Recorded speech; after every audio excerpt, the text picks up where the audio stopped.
Hey friend, Brandon here. If you didn't know, some Google Pixel 5 rumors and leaks just came out this week, and I have some thoughts. Let's talk about it, because this is Tech Today.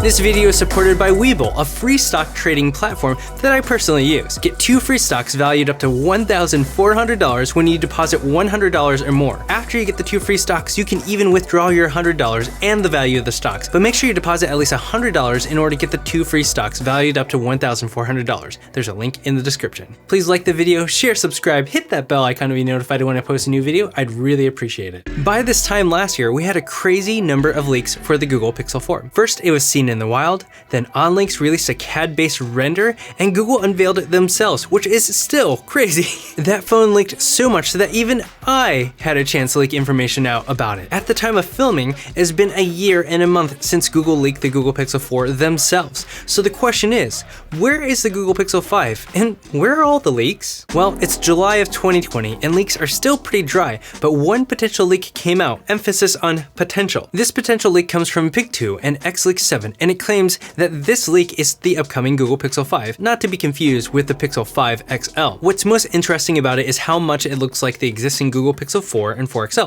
but with one notable change: the screen. It looks like what we're seeing coming out for the Google Pixel 4a, where you have a full screen device with a hole-punch front-facing camera in the top left corner. As for the cameras on the back, it is the same as the Google Pixel 4 with its square camera setup, 2 cameras, a flash, and sensors. For the careful observer in the Pixel fan, you'll also notice that the camera has been flipped 180 degrees with the flash up top, just like what we've seen on the Google Pixel 4a leaks. The Pixel 4 has a flash on the bottom. The lack of a third camera is a bit disappointing, and I'm doubtful that Google would swap an ultra-wide for a telephoto camera, but we'll find out. One other notable thing to point out is the fingerprint sensor. While I really love Face Unlock, I also really like the rear-facing fingerprint sensor. Keep in mind that the fingerprint sensor was removed from the Google Pixel 4 and was replaced by Face Unlock, which was supplemented by Project Soli or Motion Sense. If you remember the front of the Pixel 4, the bezel on this leak shows that it may have been cut down substantially, and in turn, there isn't a spot for the Project Soli chip. Many sources have said that Project Soli or Motion Sense has been axed in the Google Pixel, which is a huge shame. On the other hand, in a time when we need masks, this isn't a terrible thing to see come back, although I would prefer to have both. Plus, the Face Unlock seems to work for me even when I have a mask on, unlike others.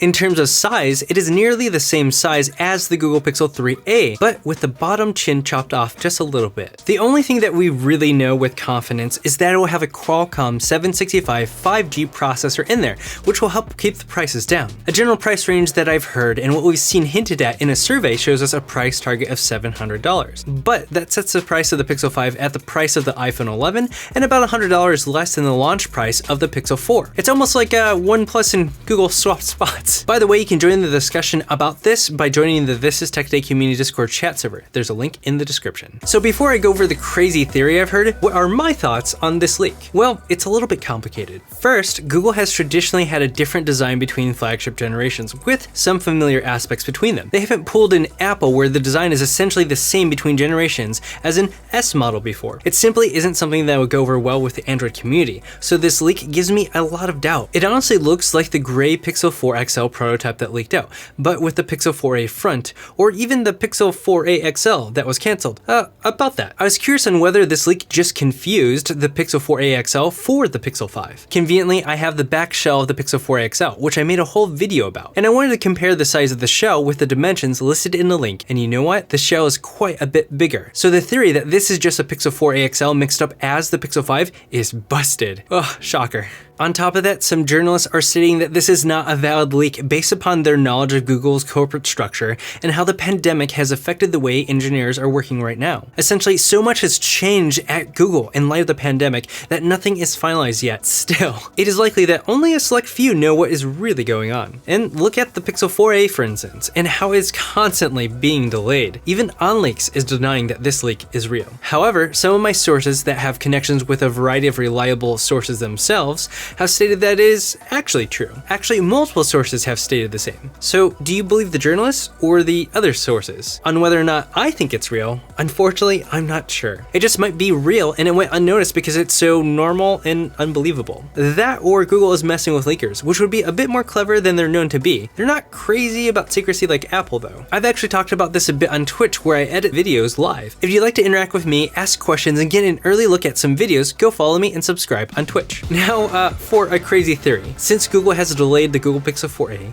engineers are working from home until the end of the year at a minimum, and they're concerned about people's ability to buy phones, a theory has come up that Google might skip the release of the Google Pixel 5 in 2020 altogether. It is true that smartphone sales are taking a bit of a hit with a 20% drop so far this year, and that's likely because of the pandemic. There are overwhelming factors in play, for sure, but I think Google waiting to release the Pixel 4a, a budget device, during this time is a missed opportunity. Since they've already delayed their budget phone nearly into the Christmas season, Google seems to be largely absent this year. Honestly, they could almost fly under the radar without much of a fuss. Add in the reality that Google is trying to work on their own custom chips, codename Whitechapel, and how it may show up in 2021 at the earliest, it may not be the craziest idea to wait until they can release the phone that they really want to make, rather than keep up with the cycle they've had before. I mean, the cycle is already broken, so could Google go all the way and do this? I don't know if they'd actually do this, and probably won't, but it's an interesting theory to think about. So to clarify, this is speculation and my commentary on a crazy theory. But what do you think?